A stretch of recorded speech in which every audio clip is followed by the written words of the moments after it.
जय श्री राम, हर हर महादेव। दोस्तों, आपका स्वागत करते हैं इंडियन एजुकेशन के चैनल पर आप लोगों का। और हम लोग अब डी अरेंजमेंट पढ़ने वाले हैं। अगर शकल मेरी देखेंगे, कपड़े आप देखेंगे, पसीना देखेंगे, समझ गए होंगे जाकर तुरंत क्लास करेगा ही। पिछली क्लास के बाद मैंने वीडियो अलग से दिखाई पड़ रहा, लेकिन क्लास जब मैं पढ़ा रहा हूँ तो एक साथ ही पढ़ा रहा हूँ। तो ये डी अरेंजमेंट की क्लास है। आपको डी अरेंजमेंट का मतलब क्या होता है वो समझाऊंगा। अंतिम चैप्टर की अंतिम क्लास है और आपकी 18वीं क्लास है और आपका परमुटेशन कॉम्बिनेशन खत्म हो चुका है। आधे घंटे क्लास होने वाली है। तो कुल मिलाकर अब आप ये देखिए डी अरेंजमेंट में क्या करते हैं। डी अरेंजमेंट का मतलब क्या होता है। अब डी अरेंजमेंट का मतलब यही होता है कि चीजों को हमको उल्टा पुल्टा करना। उल्टा पुल्टा करने का मतलब क्या है। हमारे पास एग्जाम्पल द्वारा समझाते हैं। मान लीजिए मैं रहता हूँ कानपुर में, आप रहते हैं बॉम्बे में। और ए रहता है कानपुर में। मैं लिख देता हूँ ए रहता है कानपुर में, ए रहता है कानपुर में, बी रहता है बॉम्बे में, सी रहता है कलकत्ता में। अब के हमारा ए जा सकता है, मतलब सी हमारा कलकत्ता में रहना है। ए हमारा कानपुर नहीं जाना है। ए को बॉम्बे जाना है, बी को या ए को कलकत्ता जाना है। अब बी हमारा बॉम्बे नहीं जा सकता है, बी हमारा कानपुर जा सकता है, कलकत्ता जा सकता है। सी हमारा कलकत्ता नहीं जा सकता है, बॉम्बे जा सकता है और कानपुर जा सकता है। तो ये थोड़ा सा डी अरेंजमेंट है, यानी कि उल्टा पुल्टा करना चीजों को। तो उल्टा पुल्टा करना सीखते हैं कि क्या आखिर कहने की कोशिश की जा रही है। मतलब मैंने एग्जाम्पल द्वारा समझाया कि कानपुर कलकत्ता और बम्बई का एग्जाम्पल लेकर मैं बॉम्बे। और इसके अलावा मैं थोड़ा सा लिख देता हूँ। हमारे पास मान लीजिए कि ये तीन हमारे पास ये इन्वेलप रखे हुए हैं। ये मैं डब्बे के अंदर बना लेता हूँ जाके। मैं ज्यादा आर्ट का स्टूडेंट नहीं हूँ जाके, तो मुझे आर्ट बनानी भी नहीं आती है, तो मैं एनवेलप तो नहीं बना पाऊंगा। हालांकि इसको ऐसे एनवेलप बनता है, इसे करके चलो मैं बना ही लेता हूँ। इतना तो हूँ आर्ट का स्टूडेंट कि मैं एनवेलप मैंने बना दिया। तीनों एनवेलप हमारे पास रखे हैं। एनवेलप अच्छे लग रहे होंगे। ये हमारे पास ए बी सी अगर ऐसे लिख देंगे जाके, तो एनवेलप के ऊपर डब्बा बनाने की आवश्यकता नहीं थी। तो तीन एनवेलप मेरे पास रखे हैं। अब ए को हमको ए में रखना है, बी को हमको बी में रखना है, सी को हमको सी में रखना है। ये हमारा अरेंजमेंट होगा ना। इसका रखने का तरीका सिर्फ एक रहने वाला, ये आप चीजों को समझ गए होंगे। किसी भी चीज को सही स्थान जाने के लिए सिर्फ एक ही सही तरीका हो सकता है ना। मतलब मुझे अगर कानपुर जाना होगा, मुझे दिल्ली जाना होगा, मुझे लखनऊ जाना होगा, अगर मुझसे कहते मुझे आपको कानपुर जाना है, तो कितने तरीके से जा सकते हैं। मैं एक ही तरीके से जाऊंगा ना, क्योंकि वही सही तरीका कानपुर जाना। और गलत तरीके आप मुझसे पूछेंगे, मैं कहूंगा मैं दो तरीके से जा सकता हूँ। मैं या तो दिल्ली जाऊंगा या फिर मैं लखनऊ जाऊंगा। मतलब आप चीजें समझ गए होंगे। तो फिर हम लोगों ने क्या करना सीखा, डी अरेंजमेंट करना सीखा। तो हम लोगों ने देखा कोई अब ए हमारा ए में जाएगा, बी हमारा बी में जाएगा, सी हमारा सी में जाएगा। तो इसका एक तरीका रहने वाला, ये हमारा अरेंजमेंट है। लेकिन ये हमसे पूछ नहीं रहा है। हमसे क्या पूछ रहा है, डी अरेंजमेंट करवा रहा है। यानी कि हमारा ए में नहीं जाएगा, तो ए हमारा काहे में जाएगा। मैं यहाँ पर लिखता हूँ थोड़ा ऐसे, ए हमारा जाएगा या तो बी में जाएगा, बी वाले एनवेलप में, या हमारा ए जाएगा सी वाले एनवेलप में। दो पॉसिबिलिटी मैं लिख लिख के दिखा रहा हूँ ताकि चार लोगों को चीजें सोचने में मजबूर की जाएंगी। ए हमारा या तो बी में जाएगा या ए हमारा सी में जाएगा। अगर ए हमारा बी में गया होगा तो बी हमारा जाहिर सी बात है सी में जाएगा। और जब सी में जाएगा, और सी हमारा किस में जाएगा, सी हमारा ए में जाएगा। क्यों, अगर हमारा ए बी में चला गया तो बी हमारा ए में जाएगा, या बी हमारा सी में जाएगा तो बी हमारा सी में ही जाएगा। क्योंकि बी अगर हमने ए भेज दिया वो सी को सी में जाना पड़ेगा, वो गलत तरीका हमारा हो गया होगा।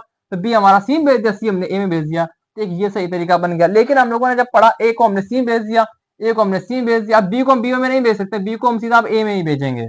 अब बी को हमने ए में भेज दिया और सी को हमने ए को सी में, सी को हमने बी में भेज दिया। तो क्या दो तरीके दिखाई पड़ रहे हैं। यानी कि हम लोग तीन चीजों का जब डी अरेंजमेंट कर रहे थे, ए बी सी तीन चीजें हमारे पास थी। तो total number of D arrangement के पॉइंट ऑफ से ए हमारा बी में जाएगा, बी हमारा सी में जाएगा, सी हमारा ए में जाएगा, ये चीज बन गई। या फिर ए हमारा सी में गया। यानी कि मैं इसको इसको ऐसे से कर देता हूँ ताकि आप लोग इसको नोट कर लीजिएगा। मैं तो कहूंगा जो लोग भी देख रहे हैं, एक ये तरीका बन गया या फिर एक ये तरीका हमारा बन गया।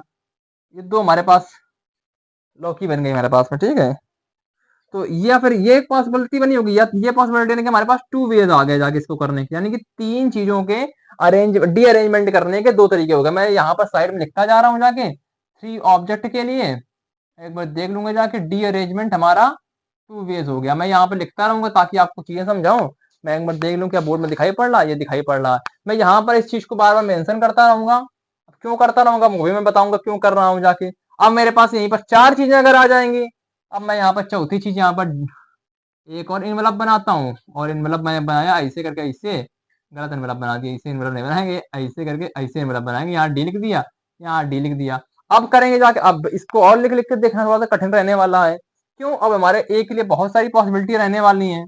ए हमारा बी में भी जा सकता है, ए हमारा सी में भी जा सकता है, ए हमारा डी में भी जा सकता है। तीन पॉसिबिलिटी बनेगी ए के जाने की। तो हम लोगों ने लिखा सबसे पहले ए देखा, या तो बी में जाएगा, या तो सी में जाएगा, या तो डी में जाएगा, यही 3 तरीके होंगे।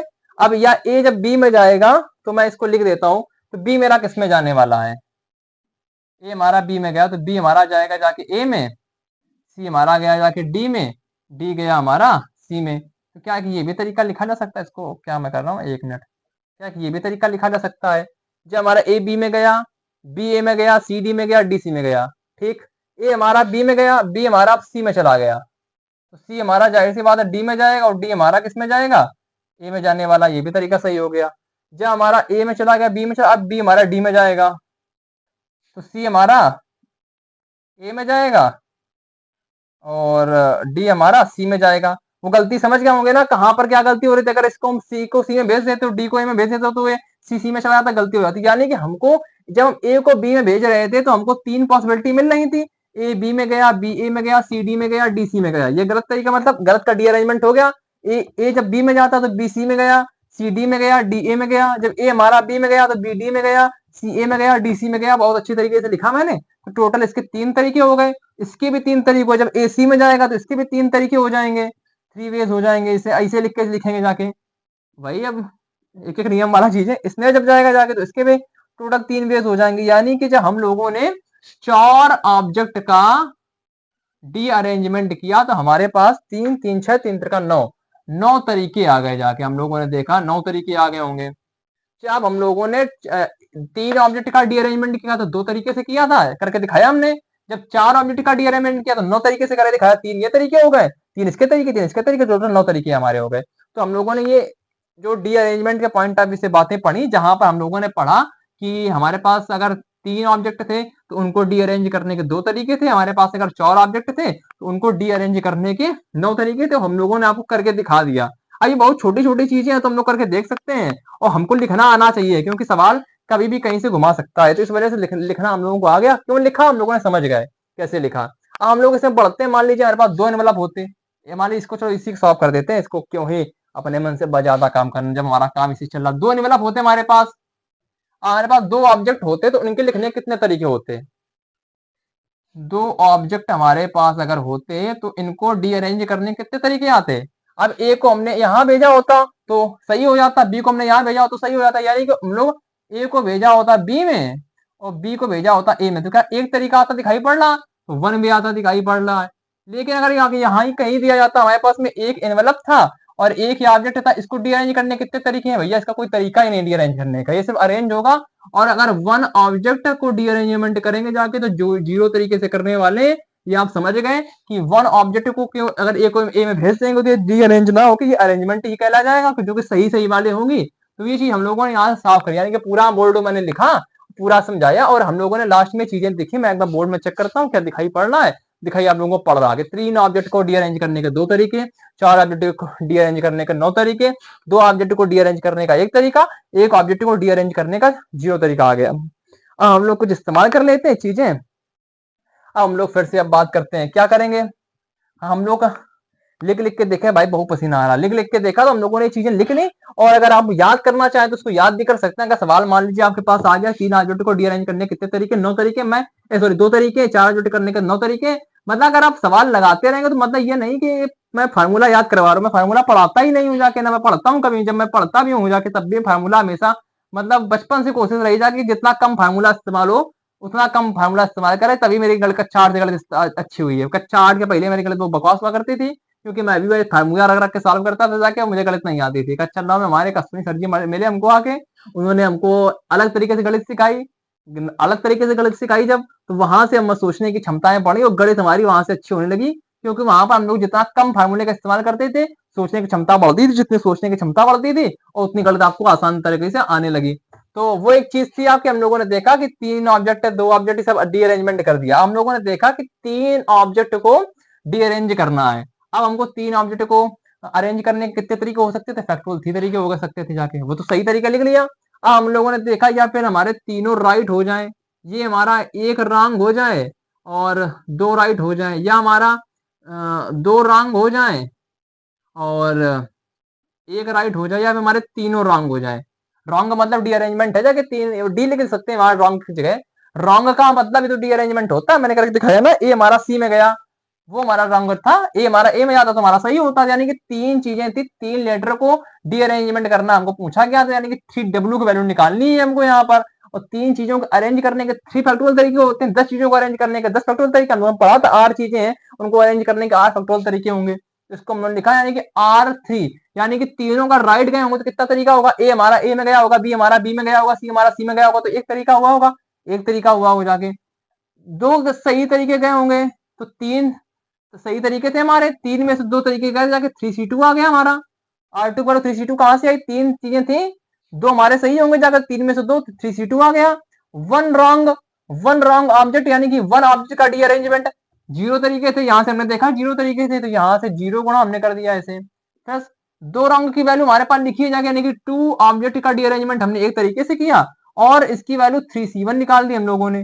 तीनों रॉन्ग हो तो हम लोगों ने पढ़ा तो है, लेकिन अभी लिखते नहीं, यही तो वैल्यू निकालनी है, 3 की वैल्यू निकालनी, 3W की वैल्यू हम लोग निकाल देते हैं आराम से। तो 3 फैक्टोरियल की वैल्यू कितनी हो जाएगी जाके, 3 फैक्टोरियल की वैल्यू हो जाएगी 3 दूनी 6, इसकी वैल्यू 1 हो जाएगी, इसकी वैल्यू 0 हो जाएगी, इसकी वैल्यू 3 हो जाएगी, इसकी वैल्यू हमारी 3W, यानी कि 3W का मतलब ये 3W, वो 3 से डिवाइड मत करने लगना, अगर ये सोचो 3W का मतलब 3 ऑब्जेक्ट का डी अरेंजमेंट है, ये एक ऑब्जेक्ट है ये, ठीक है। अब इसको आप सॉल्व कर लेंगे, यानी कि यहाँ से 3W की वैल्यू आपकी 3 आने वाली है, और आपका आंसर मिल गया है जाके 3W की वैल्यू, यानी कि 3 रॉन्ग ऑब्जेक्ट की वैल्यू 6 4 2 आ रहा, वही मैं सोचूं, 3 में एक ये भी तो एक है, 2 आएगा जाके, 3W की वैल्यू 2 आई आपकी। तो क्या आपको दो तरीके दिखाई पड़ रहे थे, तीन ऑब्जेक्ट का डी अरेंजमेंट करने के दो तरीके थे, वही हम लोगों ने लिख लिख के सीखा था। वही चीज अगर हम लोग पढ़ते जाके चीज समझ में आ गई, किसी को समझ में ना आई हो जाके तो मुझसे बता दे, मैं देख सकता हूँ कि अभी 11 मिनट की क्लास ही आधे घंटे में खत्म हो जाएगा भैया, ज्यादा चिंता की बात नहीं करनी है।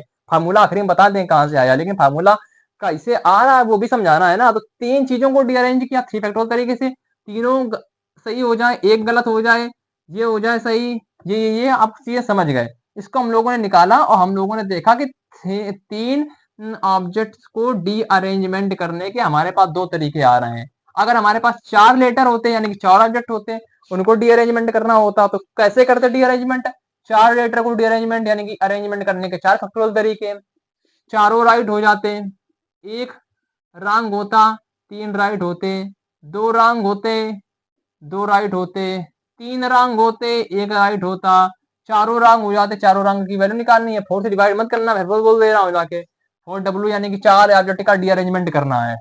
4 फैक्टोरियल की वैल्यू 4 × 12 = 24 लिख दिया मैंने यहाँ पर। चारों राइट होंगे जाके तो इसका एक तरीका आएगा, एक रॉन्ग आ गया तो इसका 0 तरीका था, जिसकी वैल्यू 0 लिख दी हम लोगों ने डायरेक्ट। दो रॉन्ग की वैल्यू हम लोगों ने निकाली थी, एक आ रही थी। R2 की वैल्यू यानी कि 4 ऑब्जेक्ट थे, 4 में से 2 लेना हम लोगों ने ले लिया। 3 रॉन्ग निकाले हमने, 3 रॉन्ग ऑब्जेक्ट निकालने के 2 तरीके थे, तो 2 भी हो गए हमारे।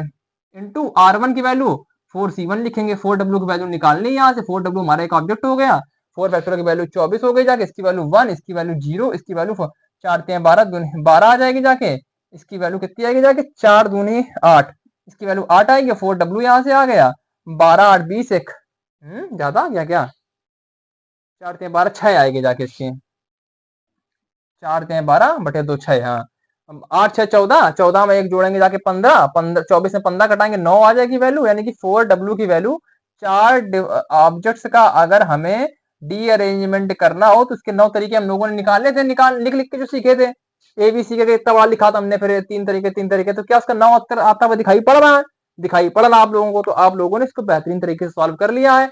4 ऑब्जेक्ट का जब डी अरेंजमेंट करना था तो 4 ऑब्जेक्ट का पहले अरेंजमेंट किया, चारों राइट आए होंगे, एक wrong 3 right, 2 wrong 2 right, 3 wrong 1 right, 4 wrong आ गया, 4 रॉन्ग की वैल्यू निकालनी है, तो बस 4 रॉन्ग की वैल्यू निकाली तो 9 बेस से आपका आ गया। यानी कि हम लोगों ने देखा कि 4 ऑब्जेक्ट्स को डी अरेंजमेंट करने के मेरे पास में कितने तरीके हो गए, मेरे पास में तरीके हो गए जाके आपके 9 वेज हो गए, जो हम लोगों ने अभी यहाँ पर लिख लिख के लिखा था। हम इसको सॉल्व करवा क्यों रहे हैं, अभी मैं फार्मूला बता देता, आप फार्मूला लिख लेते हो, आप याद कर लेते, सॉल्व कर लेते, बिल्कुल सही बात था। लेकिन अब मैंने फार्मूला नहीं लिखवा रहा हूँ, क्योंकि मैंने चीजें करके दिखाई, इन्हीं का इस्तेमाल कर रहे हैं। अब मैं 5 चीजों का अरेंजमेंट करता, डी अरेंजमेंट करता, तो 5 फैक्टर प्रकार से तो अरेंजमेंट होता, पांचों राइट होते हमारे पास में, या फिर एक रॉन्ग होता, 4 राइट होते, 2 रॉन्ग होते, 3 राइट होते, 3 रॉन्ग होते, 2 राइट होते, या फिर दिखाई पड़ेगा आपको, 4 रॉन्ग होते, एक राइट होता, या फिर हमारे पांचों रॉन्ग होते, पांचों रॉन्ग की वैल्यू निकालनी है, इसकी वैल्यू फैक्टोरियल 5 की 5 वैल्यू, इसकी वैल्यू 1 आने वाली है, इसकी वैल्यू 0 आने वाली है, 2w की वैल्यू 1 आती है और 5c3 आपका आएगा यहाँ से, और 3w की वैल्यू कितनी आने वाली है, 3w की वैल्यू में लिखा था 2 आने वाली है, इसकी वैल्यू आने वाली है 5 में से 2 निकालेंगे हम लोग, 4w की वैल्यू हमारे पास 9 आने वाली है, इसकी वैल्यू आने वाली है 5c1 प्लस 5w की वैल्यू निकालनी है। जब हम पूरा इसको सॉल्व करेंगे तो 5 वैल्यू की w हमारी आने वाली 44 बेस, यानी कि हमारे पास टोटल 44 इसका आंसर आने वाला है। इसको आप सॉल्व कर लेंगे 5c3 फलाना ढिमकाना गुणा भाग घटाना बढ़ाना जो भी करेंगे 5w की बनेगी, यानी कि 5 ऑब्जेक्ट्स का अगर डी अरेंजमेंट करना होगा तो हमारे पास उत्तर आने वाला है 44। हम लोगों ने कहां से राखी उठा रहा है एक भैया, एक मिनट, हम लोगों ने देखा कि 5 ऑब्जेक्ट्स का डी अरेंजमेंट करना था तो हम लोगों ने 44 तरीके सीखे। मैं यहाँ पर ये भी लिख देता हूँ, हालांकि लिखने की आवश्यकता नहीं है, अब कहां तक चीजें याद करोगे जाके, 44 बेस आ गए। ऐसे 6 करना होगा जाके तो इस्तेमाल करते रहेंगे लगातार, और एक पूरी सीरीज बना लेंगे, फिर कहेंगे जाके ये लो मैं सब कुछ कर लेता हूँ, तो मतलब नहीं बनता है। इसका एक फार्मूला होता है, मैं फार्मूला लिख के बता दे रहा हूँ कि आखिर फार्मूला कैसे आया, वो आप लोगों ने चीजें समझी हैं, तो मैं फार्मूला छोड़ लिख देता हूँ क्या कह रहा है। हमारे पास में फार्मूला लिखा है, number of D arrangement of an object is wn की वैल्यू n फैक्टोरियल ब्रैकेट में 1 upon 0 factorial minus 1 upon 1 factorial plus 1 upon 2 factorial minus 1 upon 3 factorial plus 1 upon 4 factorial dash dash dash आपका minus 1 की power n into 1 upon n factorial, यानी कि n चीजों को हमको अगर डी अरेंजमेंट करना होता है तो ये अगर फार्मूला लगा देते हैं, और अगर इस फार्मूले का आप याद, यानी कि प्लस माइनस की चीज में चलती रहेगी, n फैक्टोरियल लिख देंगे, पहला प्लस फिर माइनस फिर प्लस फिर माइनस चलेगा, यानी कि हमेशा 0 फैक्टोरियल 1 फैक्टोरियल 2 फैक्टोरियल ऐसे चलेगा, ऊपर 1 1 चलेगा। आप ये फार्मूला भी याद कर सकते हैं आसानी से। अगर हम लोग यहाँ से देखते हैं 4 चीजों का अरेंजमेंट करना होता है तो W4 की वैल्यू निकालते थे हम लोग, W4 की वैल्यू 4 फैक्टोरियल लिखते हैं यहाँ पर, इसकी वैल्यू 1 अपॉन 0 फैक्टोरियल लिखते हैं, माइनस 1 अपॉन 1 फैक्टोरियल करते हैं, प्लस 1 अपॉन 2 फैक्टोरियल करते हैं, माइनस 1 अपॉन 3 फैक्टोरियल करते हैं, प्लस 1 अपॉन 4 फैक्टोरियल करते हैं, 4 फैक्टोरियल तक जाना था हमको यहाँ पर, W4 की वैल्यू निकालनी थी, 4 तक गए हम लोग। अब 4 फैक्टोरियल की वैल्यू 4 फैक्टोरियल लिखी, इसको इसकी वैल्यू कितनी होगी जाके 1 1 माइनस 1 0 कट जाएगा जाके, यानी कि 1 अपॉन 2 फैक्टोरियल बचा हमारा, माइनस 1 अपॉन 3 फैक्टोरियल बचा, प्लस 1 अपॉन 4 फैक्टोरियल बचा, यानी कि ये तो आपस में कट ही गया होगा। अब इसको कैसे सॉल्व करते हैं, 4 फैक्टोरियल को अंदर भेज देते हैं, 4 फैक्टोरियल डिवाइड बाय 2 फैक्टोरियल। अब ऐसा करेंगे तो लासा वासा नहीं लेते हम लोग, ज्यादा गणित का इस्तेमाल करते हैं ना, गणित के स्टूडेंट होगा जाके। 4 फैक्टोरियल डिवाइड बाय 4 फैक्टोरियल, इसी को आगे इसे कर देते हैं जाके, 4 फैक्टोरियल की वैल्यू हो जाएगी 4 3 12 12 हो जाएगी आपकी, माइनस इसकी वैल्यू हो जाएगी 4, इसकी वैल्यू हो जाएगी प्लस 1, यानी कि 13 में 4 गया जाके 9, आप कहाँ गया आंसर 9 में। भाई हम लोगों ने पढ़ा था अभी, जो निकाला था हम लोगों ने वो चीज निकाली थी जाके, 4 ऑब्जेक्ट्स को डी अरेंजमेंट करने में कितने आपके डी अरेंजमेंट बनेंगे, 9 उत्तर आया था, हम लोगों ने लिख के सिखाया था, उधर भी लिख दिया था हम लोगों ने लाइन बनाकर, वही तो आपको 9 इसका आंसर आया। यानी कि ये जो फार्मूला लिखा है इस फार्मूले का इस्तेमाल करेंगे, और आप लोग अब आखिरी एक सवाल बताना, खत्म है हमारा चैप्टर ये। इस फार्मूले का इस्तेमाल करोगे, W N equal to N factorial bracket में 1 upon 0 factorial minus 1 upon 1 factorial plus 1 upon 2 factorial minus 1 upon 3 factorial plus 1 upon 4 factorial dash dash dash minus 1 की power n into 1 upon n factorial. इस फार्मूले का इस्तेमाल करेगा आप लोग, यहाँ 50 लिख देंगे वैल्यू, तो इसका आंसर 50 तक हम लोग यहाँ तक खींचते जाएंगे संख्या को, उसके बाद सॉल्व करेंगे। यहाँ पर 80 लिख देंगे तो 80 तक खींचते जाएंगे, मतलब हम लोग ऐसे ही करते रहेंगे, हम लोग ऐसे ही खींचते रहेंगे। यहाँ पर अगर 80 लिख देते याद इसकी पावर 80 हो जाती है, यानी कि प्लस आ जाता है लास्ट में, और इसको हम लोग सॉल्व करते बैठ गए आराम से। अब इतना तो हम देखो सॉल्व नहीं करने वाले कि हम 80 लिख के आपको बोर्ड में सॉल्व करके दिखाएं, वो तो आप लोग करते रहिएगा। फार्मूला मैंने बता दिया, फार्मूला निकालना सिखा दिया, कैसे आ रहा था, फार्मूला निकालना नहीं सिखाया मैंने, कहां से आ रहा था, मतलब कैसे आ रहा था, मतलब फार्मूला ही कैसे आ रहा था वही मैंने सिखा दिया, कि बिना फार्मूला के भी आप लोग कर पाओ। अब इसके हर एक चीज के अलग अलग फार्मूले बन जाते हैं। एक सवाल बचता है जो IIT 1992 में आया था, मैं उसके ऊपर सवाल के ऊपर थोड़ी चर्चा कर लेता हूँ, बस खत्म कर देते हैं यहाँ से क्लास आपकी। वो सवाल लिख लेता हूँ क्या कह रहा है।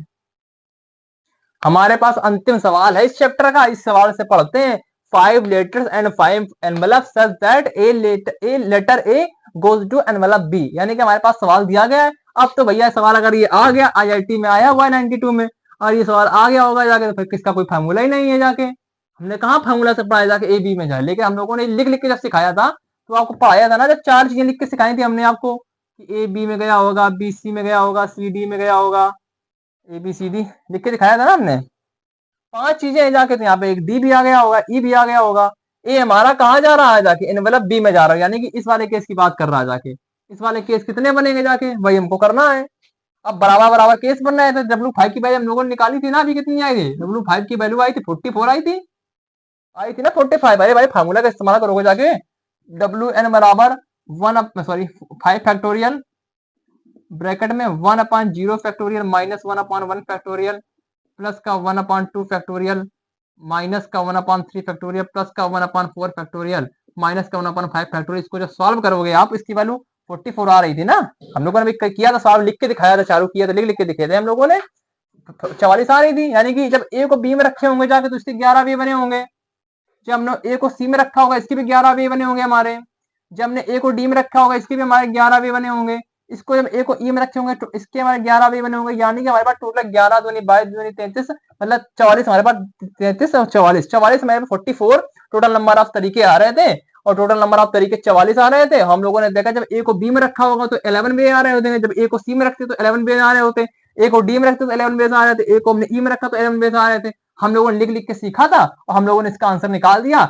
44 डिवाइड बाई 4 यानी कि 11 आपका आंसर आ गया। जो सवाल आईआईटी का 1992 में आया हुआ है, जाके आईआईटी 1992 में सवाल आया हुआ है कि 5 letters and 5 emblems such that letter A goes to, I think उसमें 6 लेटर 6 एनवेलप लिखा हुआ है, तो 5 letters and 5 envelope such that letter A goes to envelope B.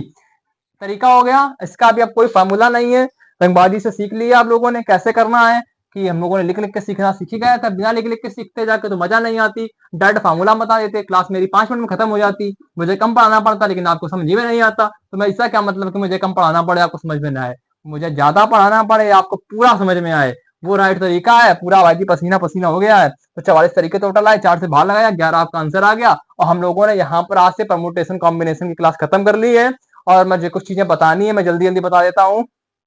अब हम लोगों ने इसकी 18 क्लासेस पढ़ी हुई हैं, कुछ हम लोगों ने unit digit divisibility factor classes पढ़ी हुई हैं, जो कि इस परमुटेशन कॉम्बिनेशन में वो चीजें इस्तेमाल हुई हैं, तो वो क्लासेस भी आप लोग देख लीजिएगा, ताकि जो परमुटेशन कॉम्बिनेशन का सवाल करने में आपको किसी प्रकार की दिक्कत ना हो। क्योंकि हम लोग जो कॉम्बिनेशन परमुटेशन का सवाल कर रहे थे वहां पर डिविजिबिलिटी भी चेक कर रहे थे, डिविजिबिलिटी आनी चाहिए, तो वो हम लोगों ने चीजें ऑलरेडी पढ़ी हुई हैं, तो वो लोग भी देख सकते हैं। नेक्स्ट टॉपिक मेरा मन सेकंड सीरीज पढ़ाने का कम लग रहा है, मेरा मन तो कर वेक्टर पढ़ाया जाए, लेकिन चलो ठीक है, मैं थोड़ा कल देखता हूँ कि कल से कौन सी क्लास स्टार्ट करते हैं। I think second series vector में दोस्तों में एक चीज स्टार्ट करेंगे, उसके बाद इससे हालांकि लॉजिकल तो यही बनता है कि हम लोग परमुटेशन कॉम्बिनेशन के बाद तुरंत जंप कर जाए प्रोबेबिलिटी में, लेकिन देखते हैं जाके किस में जाने वाले हैं। हाँ तो बस ठीक है, अंतिम क्लास है, खत्म हो गई क्लास। और आप लोगों को अगर चैप्टर अच्छा लगा हो तो भाई जी इसको शेयर करिए, लाइक करिए, सब्सक्राइब करिए, दोस्तों को बताइए कि पूरा चैप्टर 18 क्लासों में समराइज हो चुका है और बेहतरीन तरीके से सबको समझ में आया होगा। तो ठीक है, नेक्स्ट चैप्टर मुलाकात करते हैं, तब तक के लिए जय श्री राम, हर हर महादेव।